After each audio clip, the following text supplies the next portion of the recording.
Saludos amigos y hermanos, que la gracia del Todopoderoso les acompañe en esta hora. Qué bendición poder compartir con ustedes nueva vez en este espacio Más cerca estoy, donde el Señor a través de su santa palabra se acerca para instruirnos, guiados por el Espíritu Santo a una comprensión plena de la santa palabra de Dios que vive y permanece para siempre. Hoy estaremos estudiando un tema muy importante a la luz de las profecías, un tema que de hecho dentro de las profecías bíblicas constituye, por así decirlo, el esqueleto, donde todo lo demás debe encajar, todo lo demás debe dar forma a lo que es el aspecto escatológico, en lo que tiene que ver con las profecías del pueblo de Dios en esta parte final de la historia. Y por eso vamos a estudiar ese tema que hemos titulado El último imperio. El último imperio basado en las profecías de la palabra. Oremos en este momento pidiendo la misericordia al Todopoderoso. Padre nuestro que estás en los altos cielos, alabamos y glorificamos tu nombre en esta hora. Gracias, Señor, por cada persona que con fe deposita su nombre, el de algún amigo, el de algún familiar, el de alguna situación que enfrenta, confiando que mediante la oración intercesora vendrá la respuesta divina. Gracias, Señor, por los méritos de nuestro amado Salvador Cristo Jesús, quien derramó su sangre para que hoy tengamos acceso al trono de la gracia y podamos encontrar gracia y oportuno socorro. Te pedimos el perdón por nuestros pecados, que nada impide, que de nada impida que tu gracia, que tu poder se manifieste en nuestras vidas. Quita, Señor, cualquier obstáculo y derrama tu bendición en forma plena sobre cada amigo y cada hermano que también se une en esta hora en la oración y que tiene algún clamor en su interior o varios pedidos que tú conoces, Señor, desde su mente y corazón. Ruego en esta hora que intervengas poderosamente en su vida y en la de cada familia. También que nos dirijas con tu Santo Espíritu al estudiar tu santa y bendita palabra. En el nombre de Jesús. Amén. Amén. Gracias nueva vez, amigos y hermanos, por estar allí y estar dispuestos a recibir la provisión divina por medio del estudio de su santa palabra. Quiero invitarles de inmediato a que abran sus Biblias en el libro del profeta Daniel, donde vamos a ver esta temática interesante sobre el último imperio. Daniel, en el capítulo 2, abrimos nuestras Biblias allí para ver la descripción interesante que presenta el profeta, describiendo en qué contexto Dios reveló la siguiente profecía. Daniel capítulo 2 dice: en el segundo año del reinado de Nabucodonosor, debemos recordar cómo Nabucodonosor fue quien llevó a Babilonia, el imperio neobabilónico, a su gran esplendor. Identificar a Nabucodonosor era hablar de Babilonia. Y el reino de Babilonia gobernó desde el año 605 antes de Cristo hasta el año 539 también antes de la era cristiana. Y entonces aquí está describiendo que en el segundo año del reinado de Nabucodonosor, tuvo Nabucodonosor sueños. No sé si se ha puesto a pensar, mi amigo y hermano, cómo Dios temprano en el reinado de Nabucodonosor le envía este sueño, apenas en el segundo año. No estamos hablando ni siquiera de que ya tenía 2 años cumplidos, sino que estaba en curso el segundo año de su reinado, y Dios tan temprano como en su segundo año de un reino que duró varios años, decide manifestarse y darle la siguiente revelación. Segundo año, dice la palabra, que tuvo Nabucodonosor sueños y se perturbó su espíritu, quedó impactado y de repente se le fue el sueño. Y así de madrugada hizo llamar el rey a los magos, astrólogos, encantadores, caldeos, para que le explicaran sus sueños. Vinieron pues y se presentaron delante del rey. Claro, la intención del Señor al darle esta revelación al rey Nabucodonosor estaba bastante clara. Dios no solo quería tratar con este monarca, sino que Dios también quiso pues demostrarle dónde estaba la verdadera revelación. Lo normal de cualquier rey de la antigüedad al tener sueños era llamar a sabios, magos, adivinos, astrólogos, encantadores y caldeos allí en Babilonia, porque tenían la superstición de que mediante un sueño realmente podían obtener interpretación de parte de los astrólogos, de parte de los adivinos, de los encantadores, lo que leen la bola de cristal, en fin. Así que el rey hizo llamar a esta gente. El plan de Dios era que esa gente quedara desenmascarada.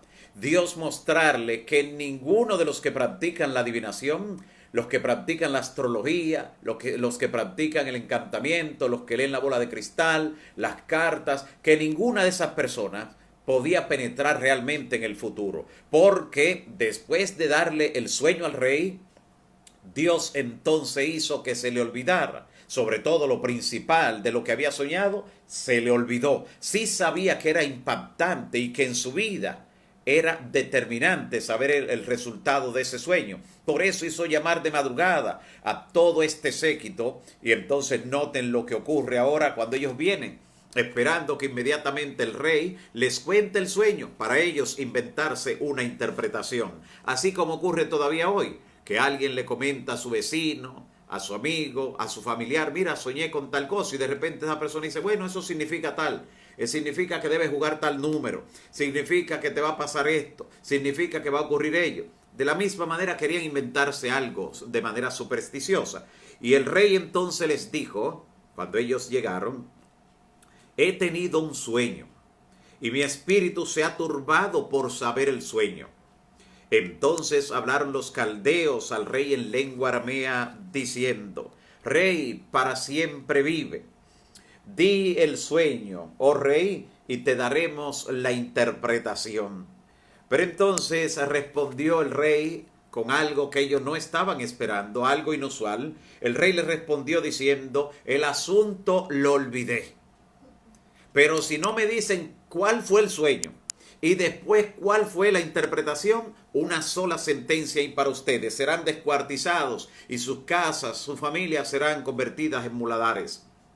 Aquí estaban ahora pisando en un terreno muy caliente los magos, adivinos, astrólogos, encantadores y caldeos, porque ante ellos estaba un desafío que realmente iba a demostrar que ellos no tenían capacidad para penetrar el futuro. Ese desafío era que tenían que decir al rey que él había soñado. No solo la interpretación, porque la interpretación cualquiera puede inventársela, cualquiera puede fraguar una interpretación antojadiza. Y entonces el rey de paso tuvo ese discernimiento que el Señor puso en él para darle a entender que si ellos tenían capacidad de adivinar, debían tener capacidad de adivinarle o descifrarle qué cosa él había soñado. Y ahora tenían una amenaza de muerte. El rey estaba hablando con seriedad. Y dice entonces que en el versículo 7 respondieron por segunda vez el grupo de sabios, magos, adivinos, astrólogos, encantadores: diga al rey el sueño y le daremos la interpretación. Y el rey respondió y dijo: yo conozco que ciertamente ustedes están poniendo dilaciones, o sea, están usando una táctica dilatoria para ver si yo me calmo, si se me pasa. Pero les digo la verdad: si no me muestran el sueño, le dice otra vez en el versículo 9, si no me muestran el sueño, una sola sentencia hay para vosotros. Ciertamente quieren preparar una respuesta mentirosa, le dice el rey. Si yo le digo que soñé, entonces me pueden inventar algo, pero díganme el sueño y entonces yo sabré que tienen también capacidad para darme la interpretación.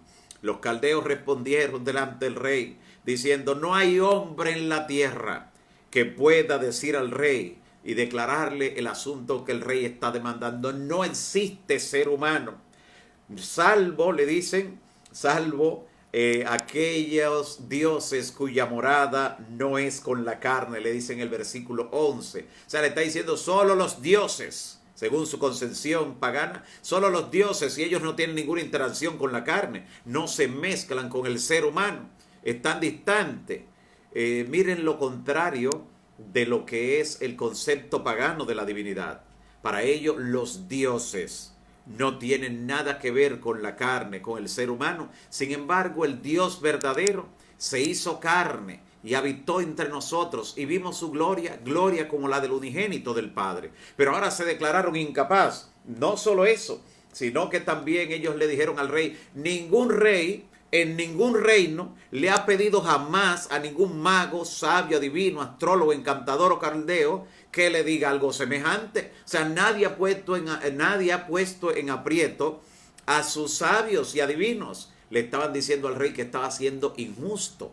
Por eso el rey, dice la palabra, que con ira, en el versículo 12, con ira y gran enojo, mandó a que mataran a todos los sabios de Babilonia, que incluía magos, adivinos, astrólogos, encantadores y caldeos. Claro, ahora estaban ellos desenmascarados. Ya entendía finalmente el rey Nabucodonosor que esta gente no tenía poder para penetrar en el futuro, para anticipar lo que habría de ocurrir. Sin embargo, ante ese movimiento que hizo el Señor, el enemigo entonces también tenía una carta más que jugar en el conflicto entre el bien y el mal, en ese juego y contrajuego entre el bien y el mal, entre Dios y Satanás. Por eso ahora hizo Satanás que dentro de esos sabios de Babilonia también buscaran a Daniel, Ananías, Misael y Azarías. O sea, los jóvenes hebreos que eran fieles a Dios, que estudiaban en la corte de Babilonia y estaban al servicio de Babilonia. No practicaban ni astrología, ni clarividencia, ni encantamiento, pero eran sabios.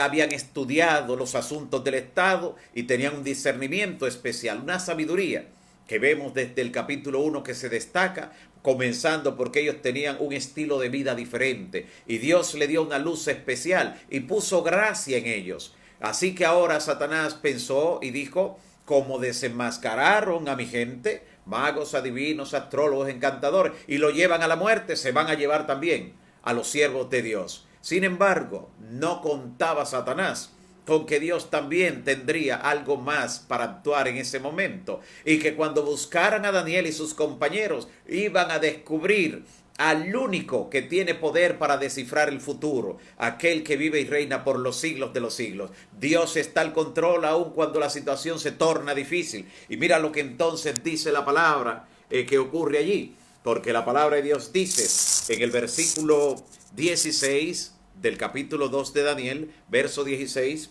y Daniel entró y pidió al rey que le diese tiempo. Nota, él le dijo a los magos, adivinos, astrólogos y encantadores, ustedes están dilatando, están usando una táctica dilatoria. Pero a Daniel le concedió tiempo. Dios puso gracia en él. Hay una diferencia para aquellos que sirven a Dios cuando las cosas se tornan difíciles. Y entonces él le prometió que si le daba tiempo le mostraría la interpretación. Con seguridad le habló. Y entonces dice el verso 17, luego Daniel se fue a su casa e hizo saber lo que había a Ananías, Misael y Azarías, sus compañeros, para que pidiesen misericordia al Dios del cielo, para que oraran, para que Dios le permitiera conocer el asunto del rey y que no pereciesen con los demás sabios de Babilonia. Entonces, dice la Biblia, el secreto le fue revelado en visión a Daniel de noche, por lo cual Daniel bendijo al Dios del cielo. Imagínese cuánta gratitud embargó su corazón cuando esa noche, después de orar, Dios le dijo, mira, lo que soñó el rey fue esto y significa esto. Con qué alegría se despertó, con qué emoción hizo que le llevaran ante la presencia del rey para poder revelarle aquí lo que había soñado realmente. Y entonces Daniel, allí en su alabanza al Señor, antes de llegar donde el rey, dice, el Señor muda los tiempos y las edades. Sea bendito el nombre de Dios por los siglos de los siglos, porque de Él son el poder y la sabiduría. Él muda los tiempos y las edades, quita reyes y pone reyes, o sea, está por encima de todo monarca. Da la sabiduría a los sabios y la ciencia a los entendidos. Revela lo que está profundo y lo escondido. Con Él mora la luz. Con Él no están las tinieblas. A ti, oh Dios de mis padres, te alabo y te doy gracias, dijo el profeta Daniel. Y después de eso, entonces Daniel fue al capitán de la guardia para que le hiciera llegar hasta donde el rey. Y entonces, cuando Daniel es llevado ante el rey, dice en el versículo 26 lo siguiente. Respondiendo el rey, dijo a Daniel, al cual llamaban Belsasar, ¿podrás tú, Belsasar, decirme el sueño que tuve y también su interpretación? Una pregunta directa. Si viniste es porque ya tienes la solución a mi problema, diría el rey. Y entonces Daniel respondió delante del rey en una forma inusual diciendo, El misterio que el rey demanda, atención, ni sabios, ni astrólogos, ni magos, ni adivinos lo pueden declarar delante del rey, no lo pueden revelar, no hay poder en ellos. Pero hay un Dios en los cielos, hay un Dios en los cielos el cual revela los misterios y ha hecho saber al rey lo que ha de acontecer en los últimos días. He aquí el sueño y las visiones de tu cabeza que tuviste en tu cama. Estando tú, oh rey, comienza Daniel a descifrarle. Tú estabas acostado, todavía aún despierto, pero antes de dormir, mirando hacia el techo, te llegaron pensamientos y te intrigó el saber qué habría de ocurrir en el futuro. ¿Qué sería después de ti? Que tú tienes un reino sólido, que nadie te hace frente en todo alrededor. Has conquistado todos los reinos que están en el mundo conocido, pero quisiste saber qué será después de ti. Y Dios, en su misericordia, te ha revelado mediante el sueño lo que ha de ocurrir durante todo el curso de la historia hasta el tiempo del fin. Y entonces Daniel comienza a descifrarle, y tan pronto Daniel le da el primer elemento del sueño, el rey comienza a recordar y a atar cabo. Sí, justamente era lo que había soñado. Le dice Daniel en el versículo 31, tú, oh rey, veías, y aquí una gran imagen, una estatua enorme delante de él, una imagen grande. Esa imagen era terrible, su aspecto, su gloria, y estaba delante de ti. La cabeza de esa imagen, le dice Daniel, era de oro, el pecho y los brazos de plata, el vientre y los muslos de bronce, las piernas de hierro, y entonces en los pies una extraña mezcla. Había hierro mezclado con barro. Estabas mirando hasta que de repente una piedra fue cortada, no con mano humana. Y esa piedra vino y golpeó en los pies a la imagen y derribó todo lo que había sido la imagen. Derribó el oro, la plata, el bronce, el hierro, el barro, todo fue derribado. Pero el lugar donde fue derribado todo, entonces se convirtió en un gran monte que llenó toda la tierra. Hasta ahí el rey recuerda que justamente con exactitud era lo que había soñado, era lo que había visto. Y ahora procede Daniel a decirle, ahora la interpretación, oh rey, también daremos en tu presencia. Y dice entonces el versículo 17, tú, oh rey, eres rey de reyes, porque el Dios del cielo te ha dado reino, poder, fuerza y majestad. O sea, tú no eres un rey grande, un monarca grande porque quisiste, por tu habilidad, sino porque Dios así lo determinó. En cada expresión el profeta le da la gloria al único que la merece, el único que vive para siempre. Todo ser humano es pasajero, la gloria humana es transitoria, la misma vida es como un soplo que de repente se va. Hoy somos y mañana no seremos, a menos que estemos en las manos del Dios Todopoderoso, quien ha dicho que el que hace la voluntad de Dios permanece para siempre. Por eso entonces Daniel continúa la descripción y le dice, tú estás dominando en todo el mundo, pero así que tú eres esa cabeza de oro, el esplendor del reino de Babilonia, cuya característica tenía que ver con el oro. Los principales monumentos, edificios, imágenes idolátricas, todo tenía que ver con oro en Babilonia, un imperio rico. Y entonces le dice en el versículo 39, y después de ti, algo que no lo escuchó con mucho agrado, después de ti se levantará otro reino inferior al tuyo. Así que le estaba diciendo, no que vendría otro rey, que podría ser su hijo, nieto, bisnieto, no de su dinastía. Le está diciendo, después de ti se levantará otro reino. O sea, Babilonia, la gran Babilonia que has edificado, no durará para siempre. Después se levantará un reino inferior al tuyo. Cosa que llamaría poderosamente la atención del rey. Porque si iba a dominar a Babilonia, si lo iba a derribar como imperio, si lo iba a suceder, ¿cómo que sería inferior a él? Pero sí, sería inferior a él. Y esto estaba representado por el pecho y lo que eran los brazos de plata. El reino que sucedió a Babilonia, quien duró desde el año 605 hasta el año 539, fue el reino de los medos y los persas. Así cae Babilonia, como Dios se lo había anticipado al rey Nabucodonosor, cae en un momento de gran esplendor, cae la noche del 12 de octubre del año 539 a.C. Babilonia parecía inexpugnable, parecía invencible. Sin embargo, el río Éufrates que pasaba por en medio de ella, que le brindaba todo lo que ellos requerían, como era agua para todo tipo de consumo, además de alimentación en sus riberas, ese río resultó ser el talón de Aquiles para Babilonia.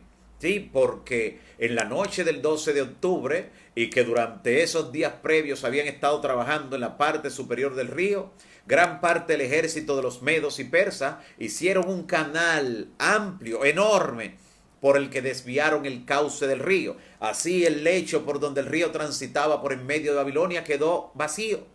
Y esa noche que se celebraba una fiesta que está en el capítulo 5 de Daniel, la gran fiesta de Belsasar, hasta se le olvidó a los guardias que estaban bebiendo y fiestando cerrar la compuerta. Pero no fue por causa de un olvido. Es que había llegado el momento en que la profecía tendría un cumplimiento dramático. La palabra de Dios dice en Isaías 48, la hierba se seca, la flor se cae, pero la palabra del Dios nuestro permanece para siempre. Así que lo que estaba escrito tenía cumplimiento. Y llegó la hora. Vino el cumplimiento del tiempo y cayó Babilonia. Y en su lugar comenzaron a gobernar en el año 539 los medos y los persas. Vea los detalles de la profecía, porque no solo decía que los pechos, sino los brazos de esa imagen representaban este imperio. Estaba hablando de la unión, por eso los brazos, la unión de dos fuerzas, los medos y los persas, literalmente. Darío el medo y Ciro el persa, Ciro, quien era sobrino de Darío, se unieron, hicieron una coalición de fuerzas, creando ese segundo gran imperio que gobernó y dominó sobre todo el mundo conocido. Pero este reino, dice la palabra, después se levantaría un tercer reino, representado por el bronce, en el vientre y las piernas, en el vientre y los muslos de bronce de la imagen. Este reino que sucedió a los medos y persas fue nada más y nada menos que el imperio greco-macedónico de Alejandro Magno. Alejandro, comandando sus fuerzas, logró derrotar a los persas exactamente en el año 331 antes de Cristo. Así que los medos y los persas gobernaron del 539, cuando cayó Babilonia, hasta el año 331 en la batalla de Gaugamela, también conocida como la batalla de Arbela, aunque Arbela, esa ciudad se encontraba a 52 kilómetros del lugar donde ocurrió la batalla, pero es conocida también como la batalla de Arbela, pero fue propiamente conocida como la batalla de Gaugamela, que ocurrió el día 1 de octubre del año 331 antes de Cristo. Y luego se levantaría un cuarto reino, sigue diciendo Daniel a Nabucodonosor, un cuarto reino representado por las piernas de hierro. Y así será de férreo ese imperio. ¿Cuál fue el imperio que sucedió a los griegos? Fue el imperio romano. Ese reino que no se había ocupado mucho de florecer en las artes, en la ciencia, pero sí se ocupó de la fuerza militar, sí se ocupó de trabajar la tierra y fue creando un gran imperio que finalmente en el año 168 antes de Cristo logran derrotar el último remanente que quedaba de los griegos, y fue en la batalla de Pigna. Esto ocurrió justamente el 22 de julio del año 168 antes de Cristo, 22 de julio de ese año, cuando en la batalla de Pigna, que ocurrió en Tesalónica, ubicada en el noroeste de Grecia. Allí se dio esa batalla donde los romanos finalmente comenzaron a gobernar todo el mundo conocido. Y el imperio romano, sabemos cuando leemos el Nuevo Testamento que era el imperio que estaba gobernando en los tiempos del Nuevo Testamento, en los días de nuestro Señor Jesucristo, cuando desarrolló su ministerio terrenal, y en los días también de los apóstoles. Así que es sumamente importante esta verdad que encontramos aquí con relación a este imperio que gobernó desde el año 168 a.C. hasta el año 476, cuando cae el imperio romano. Año 476 ya de nuestra era. En ese año Odoacro depuso al último rey de Roma, el último emperador, Rómulo Augusto. exactamente en el año 436, y cae entonces ese imperio que había sido atacado y carcomido gradualmente por las tribus bárbaras que atacaban especialmente por el norte del imperio. Cuando cae el imperio romano de Occidente ocurre algo interesante. Ocurre lo que estaba representado después de las piernas de hierro, que aparecen los 10 dedos de los pies mezclados hierro con barro. Note que el hierro que representaba Roma permanece todavía hasta el final, como lo vemos en la imagen, porque en los dedos de los pies hay hierro y también hay barro, una mezcla extraña. Y Daniel le explica aquí, al rey le explica de manera interesante lo que tratarían de hacer esos reinos divididos después de la fragmentación del imperio romano. Le dice que tratarían de unirse por medio de alianzas humanas, pero no se unirían el uno con el otro. Y le dice, y lo que viste, en el versículo 41, lo que viste de los pies y los dedos en parte de barro cocido, de alfarero y en parte de hierro, será un reino dividido, mas habrá en él algo de la fuerza del hierro y algo entonces de la debilidad del barro, así como viste que estaba mezclado. Y por ser los dedos de los pies en parte de barro y en parte de hierro cocido, el reino será en parte fuerte y en parte frágil. Y así como viste el hierro mezclado con barro, se mezclarán por medio de alianzas humanas, pero no se unirán el uno con el otro, como el hierro no puede mezclarse con el barro. No son dos metales, por un lado es barro y por el otro lado es el hierro, pero tratarían de unirse. Y desde que cayó el Imperio Romano en el año 476 de nuestra era, grandes hombres en la historia han tratado de unificar el Imperio Romano. Trató de hacerlo Carlos Magno, Carlos V, trató de hacerlo Napoleón Bonaparte. Más cerca ya de nosotros, hace poco más de 100 años, todas las casas reales en Europa, todas las casas reales estaban emparentadas unas con otras. Como dice la Biblia, se unirían por medio de alianzas humanas, pero simplemente allí no se lograrían mezclar totalmente. Cuando se creía que de nuevo Europa estaría totalmente unida, como el nuevo imperio que había sido fragmentado, de repente estalló la Primera Guerra Mundial a principios del siglo pasado, cuando se creía que iban a estar unidas. Y así ha sido la historia. Más recientemente hemos visto lo que se conoce como el mercado común europeo o la comunidad europea, que ha logrado en los últimos 20, 25 años una unificación muy interesante. Sin embargo, no ha logrado una unidad total. Cada país tiene su propio ejército. Varios de los países conservaron sus propias monedas a pesar de la creación del euro y obtener una moneda sólida de poder mundial. Sin embargo, vemos cómo recientemente, hace ya alrededor de un año, ocurrió el conocido efecto del Brexit, como Gran Bretaña, el país que tiene la moneda posiblemente con mayor valor en absoluto alrededor del mundo, salió de lo que es la Comunidad Europea, y todavía faltan otros tantos países que mantienen ciertos resquemores. En esta condición, mire cuánto se ha tardado. Han ocurrido otros eventos proféticos internos que se detallan más adelante, pero mire que todavía estamos en el tiempo en que están tratando de unirse de nuevo los reinos en que se dividió el Imperio Romano. Esos reinos que componen las naciones de Europa, ese tratar de unirse, ese buscar forma para alianza, eso no es casual. La Biblia indica que eso permanecería hasta el día final. Y claro, eso hoy se extiende a todo el mundo. ¿Por qué? Recuerde que Europa, esas naciones que no han logrado una unidad completa y total, aunque la han procurado después que cayó el Imperio Romano en el año 476 en toda la historia, esas naciones se exportaron al mundo, se exportaron con el descubrimiento del Nuevo Mundo, se exportaron. Así que vemos España, por ejemplo, en todo lo que es la América de habla hispana. Vemos a Portugal, que se extendió a algunos países del Caribe, pero principalmente a Brasil. También Francia se exportó a Canadá y otros lugares, Haití. Todas las naciones de Europa se exportaron. ¿Qué decir de Gran Bretaña, Inglaterra? Que aún las colonias permanecen en lo que es el Pacífico, Australia, Nueva Zelanda, varias de las islas del Pacífico, fue también poseedora de gran parte del territorio africano.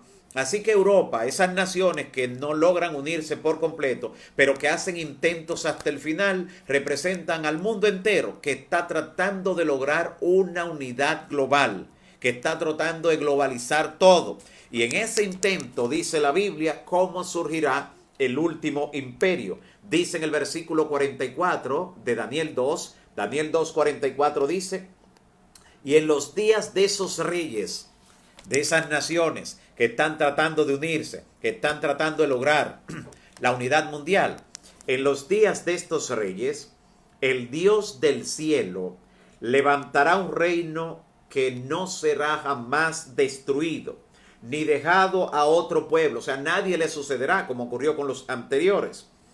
Desmenuzará y consumirá todos estos reinos, pero él permanecerá para siempre.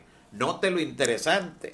Esa piedra que es cortada en el sueño de Nabucodonosor, cortada no con mano humana, le está diciendo no es por intervención de seres humanos, es por intervención divina. La roca que viene y golpea la imagen en los pies y derriba todo, representa la venida de Cristo. Él es la roca eterna. Y Cristo con su segunda venida golpeará, note que no golpea en la cabeza de la imagen, sino en los pies, porque la imagen representa la historia humana, comenzando en la cabeza de oro, desde los días de Babilonia, entre los siglos séptimo y sexto antes de Cristo, pasando por todo lo demás reinos, como fueron los medos y persas, los griegos, los romanos, y entonces la división del imperio, cuando están buscando una unidad, cuando persisten en procurar una unidad a nivel incluso global, en esos días.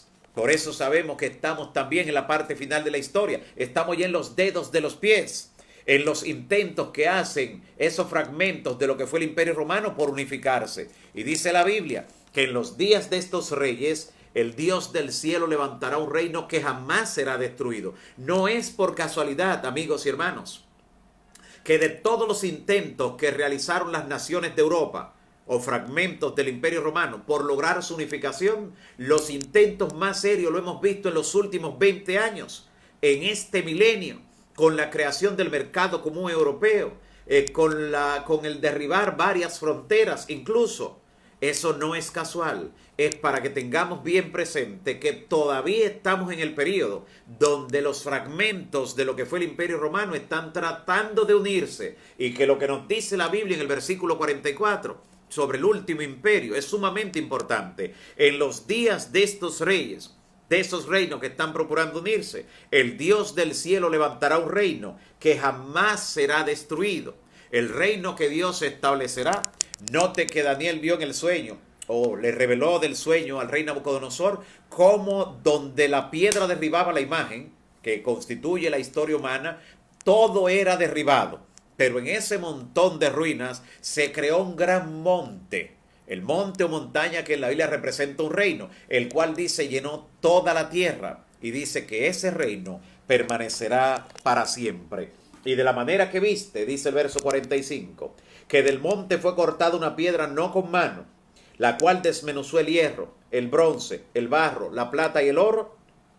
El gran Dios ha mostrado al rey lo que ha de acontecer en lo porvenir, y el sueño es verdadero y fiel su interpretación.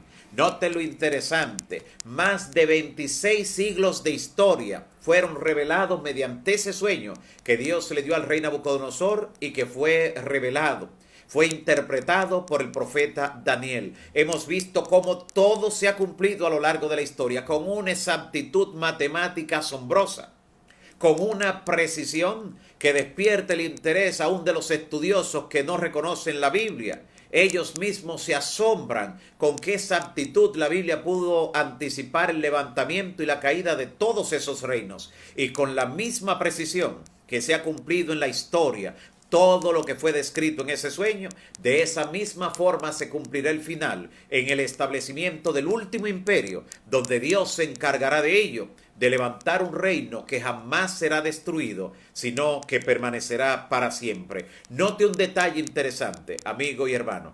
Vea cómo en la imagen primero fue la cabeza de oro, luego estaba la plata, el bronce, el hierro y después ni siquiera hierro solo, sino hierro enlodado, hierro con barro. ¿Qué nos está enseñando eso en la profecía bíblica? De los metales de más valor a los de menos valor. O sea, van descendiendo. ¿Significa esto que en la historia de la humanidad las cosas irían mejorando o irían empeorando? Note lo interesante. Lo que está revelando esa profecía de la imagen también es que las cosas irían empeorando, irían de mal en peor. El ser humano, la política de este mundo no le trae bienestar a la humanidad. Todo lo que se espera en el desenlace final de la historia es la intervención de Cristo. Porque Él es quien pone reyes y quita reyes. Él es quien revela todo lo que aún estaba oculto. Pero vea lo interesante, así como fueron decayendo en valor los metales, hasta que finalmente ni siquiera queda hierro puro, sino hierro enlodado, hierro con barro, en la humanidad así ha ido la decadencia moral, así ha ido la pérdida de los valores, así ha ido justamente la pérdida de espiritualidad. Vivimos en un mundo donde hay muchos religiosos, pero donde cada vez hay menos verdaderos cristianos que estén de acuerdo en proclamar lo que la Biblia enseña, la Biblia sola, en mostrar lo que Dios ha enseñado en su palabra y en guardar sus mandamientos. Dios te llama, mi amigo y hermano, a algo muy importante en su palabra. Dice la palabra de Dios en Primera de Juan capítulo 2 versículo 17, el mundo y sus cosas pasarán. Y el término que describe allí es como que se está desvaneciendo. El mundo y sus cosas pasarán, pero el que hace la voluntad de Dios permanece para siempre. Todo lo que hay en este mundo, las glorias que hay en este mundo, lo que ha sido la maravilla de las diferentes civilizaciones, un día llegará a su fin. No importa cuánto se alabe en este siglo XXI la inventiva del ser humano, todo lo que ha logrado por la tecnología y lo que falta todavía en los días que nos separan hasta que Cristo venga, cuántas cosas más se descubrirán. Sin embargo, todo eso ha de perecer. Y Dios, que está a punto de intervenir en la historia del mundo, dice en Primera de Pedro, capítulo 3, versículo 9, Primera de Pedro 3:9 dice, el Señor no retarda su promesa, como algunos la tienen por tardanza, sino que es paciente para con nosotros. No es que el Señor se haya tardado en cumplir su promesa. No es eso. Del Señor haber venido hace 20 años, muchos de los que hoy tienen la bendita esperanza, de los que hoy tienen un sello de vida eterna, no lo tendrían, hubieran quedado fuera.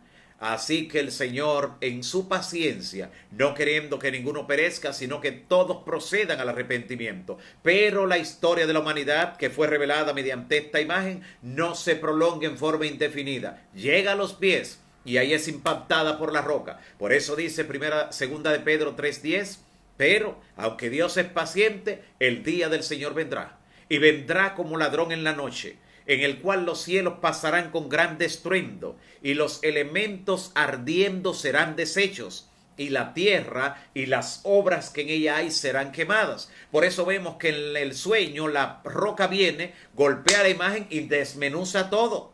Y allí en segunda de Pedro 3:10 dice, segunda de Pedro 3:10, que el fuego ha de consumir todo. La tierra y las obras que en ella hay serán quemadas. Pero en el verso 13 de segunda de Pedro 3 dice el apóstol, pero nosotros esperamos, según sus promesas, cielos nuevos y tierra nueva, en los cuales morará la justicia para siempre. El establecimiento del reino eterno, el término que Cristo más utilizó en todas sus enseñanzas, fue el reino de los cielos. Ese último imperio que Él ha de crear cuando venga con poder por segunda vez. Siempre Jesús, aun cuando iba a hablar de sus parábolas, decía, el reino de los cielos será semejante a. El reino de los cielos es como tal cosa. Y para el que quiere estar en el reino, si quieres estar en mi reino. Y así también clamó aquel ladrón en la cruz que le dijo, acuérdate de mí cuando vengas en tu reino. El reino de Cristo domina todo lo que tiene que ver con sus enseñanzas. Y su reino debe estar dentro de tu perspectiva, amigo y hermano. Debes prepararte para entrar en ese reino. Y Cristo le dijo también a Nicodemo, en el capítulo 3 del Evangelio de Juan, le dijo, si quieres entrar en el reino, Tienes que nacer de nuevo. Nota cómo toda la atención de Cristo, todas sus enseñanzas están conectadas con ese reino, con ese imperio, cuya capital, dice la Escritura, será la Nueva Jerusalén, que descenderá del cielo y estará aquí, en la tierra renovada. Cuando esta tierra sea restaurada conforme al paraíso del Edén, aquí descenderá la santa ciudad, la Nueva Jerusalén, que será capital de todo el universo. Sí, en esta tierra renovada, restaurada, luego que sea purificada por el fuego que destruye al diablo y a sus ángeles, cuando todo el pecado y los pecadores impenitentes sean destruidos, Dios establecerá ese reino que jamás será destruido, pero Él permanecerá para siempre. Y de manera interesante, entonces, estará en este mundo la capital del universo, donde el Señor estará con nosotros. Dice la palabra que los redimidos verán su rostro y Dios mismo estará con ellos como su Dios. Será un reino glorioso. ¿Por qué en este mundo la capital del universo estará? Porque dice la palabra, aunque este mundo fue el único que cayó en pecado de todas las galaxias, de todo el universo, pero donde abundó el pecado, sobreabundó la gracia. Y Dios nos dará esa gracia especial, que en este planeta donde estarán los trofeos de toda la eternidad, de aquellos que aunque nacieron en un mundo de pecado, que aunque nacieron con debilidades innatas y adquiridas, lograron vencer por la gracia de Cristo Jesús y lograron entonces alistarse para el reino de nuestro Señor Jesucristo. Cristo viene muy pronto. La roca está a punto de golpear todos los cambios que vemos en la humanidad. Todos los cambios, incluyendo los que son provocados por esta pandemia, todo está mostrando que ya está a punto de ser hecha la cosecha de este mundo, que ya la mies está madura, que ya este mundo está obsoleto, que este mundo no puede ser nuestro hogar, sino que en gloria tenemos una mansión. Por eso cada reino de este mundo se levantó y finalmente cayó. La gloria del ser humano es así, pasajera, pero el reino de Dios será establecido para siempre. Dios pasará lista cuando el Señor Jesús regrese. Y cuando allá se pase lista, mi amigo y hermano, podrán encontrar tu nombre. Estará tu nombre inscrito en el libro de la vida. Formarás parte de ese reino eterno, desde el cual podremos viajar por todos los mundos, donde podremos viajar por todas las galaxias, donde viviremos sin temor a morir, donde viviremos sin ningún temor a ser enfermados, a ser contagiados por un virus, por una pandemia. En lo absoluto tendremos el gozo en toda la eternidad de habitar en ese reino, en ese último imperio que creará el Señor para que reine para siempre. No habrá necesidad de hospitales, cementerios, no habrá necesidad de cárceles, no habrá necesidad de un ejército, no habrá necesidad absolutamente de nada de lo que constituye la sombra y las tinieblas en este mundo. De hecho, dice la palabra que en ese último imperio, en ese reino, allí no habrá necesidad ni de sol ni de luna, porque el Cordero que estará en medio de ese reino, Él alumbrará para siempre. Donde todos nuestros más caros sueños, donde todos nuestros más grandes anhelos encontrarán finalmente su cumplimiento, será en ese último imperio que levantará el Señor y que permanecerá por los siglos de los siglos. Que Dios te bendiga, mi amigo y hermano, y te dé la seguridad, la certeza de que tú y los tuyos formarán parte de este reino por las decisiones que estás tomando, por las decisiones que cada día debes afirmar sobre la roca que es Cristo Jesús. Acompáñennos a orar. Dios eterno, Padre bendito que estás en los cielos, en este momento te presentamos este listado de oración, cada nombre, cada persona, cada situación particular. Para quienes confrontan situaciones particulares, para ellos ese es su mundo. Para ellos esa es la situación en la que necesitan, Señor, una intervención. De lo que ocurra allí en su vida depende su tranquilidad, su paz y la de su familia. Te ruego, Señor, que por los méritos de Cristo, quien derramó su sangre en la cruz, tú intervengas en esas vidas, haciendo un milagro, haciendo una provisión especial, dando un toque sanador, abriendo una puerta. También, Señor, recibiendo en tus manos aquellos que están clamando de manera especial.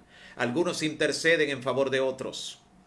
Escucha, Señor, esas oraciones de fe e interven en la vida de esos terceros que puedan ver tu mano poderosa obrando y glorificándote. Gracias por las oraciones que ya están siendo contestadas y gracias por llenarnos de seguridad y esperanza. Gracias por también responder las peticiones de amigos y hermanos que se conectan no solo para estudiar tu palabra y crecer en la gracia, sino también para participar de la oración, conectarse con el cielo y sentir el poder para vencer y hacer tu voluntad. Ayúdanos a formar parte de ese reino eterno que estás a punto de levantar y desde donde se gobernará todo el universo. Gracias, Señor, por escucharnos, gracias por bendecirnos. En el nombre de Jesús. Amén, amén. Que Dios te siga bendiciendo.